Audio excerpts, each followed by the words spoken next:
This is a photo taken in 2005. The man on the left is Charles Jordan, a British World War II veteran. On his left is Chen Yonghua, a Chinese fisherman without whom Jordan's life would have ended 81 years ago. So how did these two seemingly unconnected souls make a bond? In October 1942, Jordan was among 1,816 British prisoners of war on board the Lisbon Maru, a cargo vessel requisitioned by the Imperial Japanese Army. The ship was torpedoed and sunken by a U.S. submarine off the Zhoushan Islands in eastern China.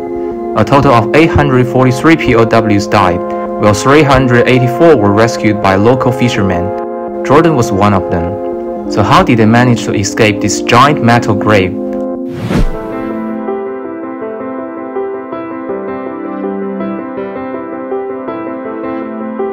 Now we are just 3 miles away from where the Lisbon Maru was sunken. This image shows the founder vessel in which those who failed to escape are still lying in tomb. On the morning of September 27, 1942, the Lisbon Maru departed from Hong Kong to Japan, carrying over 1,800 British POWs, as well as more than 700 Japanese soldiers and civilians. In the early morning of October 1st, the ship, which did not use the Red Cross emblem, an internationally recognized symbol of protection, was stricken by a U.S. torpedo near the Zhoushan Islands. Several Japanese ships soon arrived at the scene, but only to extricate their own from the burning ship, leaving the POWs battened down in the lower decks, a place next to hell in the past days, recalled by one of the survivors. Out of a burning desire to survive, some of them had managed to break out of holes, but only to be gunned down by the Japanese soldiers that were crazy to conceal their crimes. The story took a remarkable turn when a group of Chinese fishermen in nearby water decided to risk their lives and launched a daring rescue operation.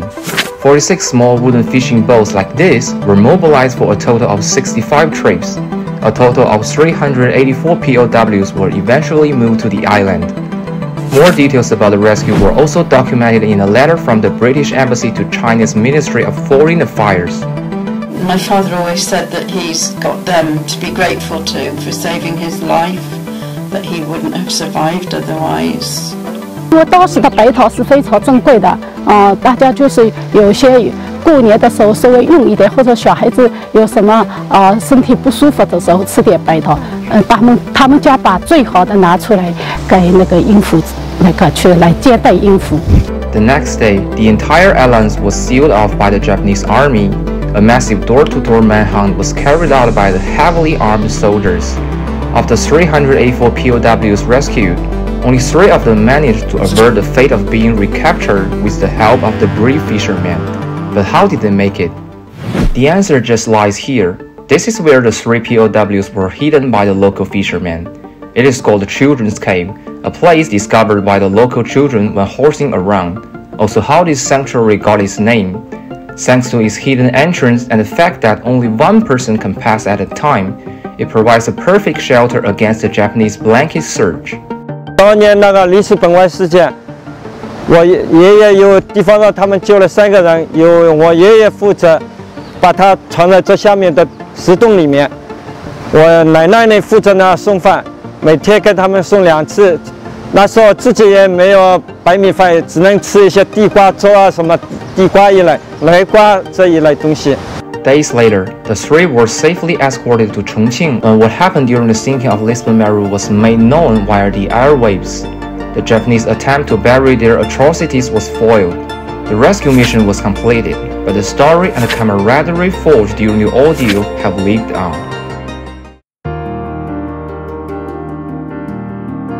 This is a museum that houses all items related to this daring exploit. The whole story is carefully recorded and kept in this place. A model ship of Lisbon Maru, the ladder that was used to rescue the British POWs. And this is the sculpture inspired by the picture at the beginning of this video. On August 18, 2005, Charles Jordan, one of the survivors of the Lisbon Maru, took his family back on a tour to the place where he was rescued. After reuniting with his saviors, he once again traveled back to the site where the Lisbon Maru sunk, scattering flowers for one last goodbye to his brothers in arms. This was the last time Jordan came here before his death. After a span of 14 years, a British delegation returned once more. On October 20, 2019, the descendants of the Lisbon Meru victims organized a commemorative event titled Goodbye Dad in Dongji Town to pay homage to those who died for a just cause and bid a final farewell to their fathers. The passage of time has now eroded the bonds of friendship that was formed then. Recently, a letter of gratitude written by Mike Gorman, son of Thomas Harry Gorman, a survivor of Lisbon Meru, reached the hands of Liu Zhujun, whose grandfather was also one of the rescuers. 这个剑子是奶奶留下来的。奶奶以前是里斯本外这个故事讲给我们也很多故事，我们都知道的。奶奶说了，这个剑子总有一天主人会来找我们的。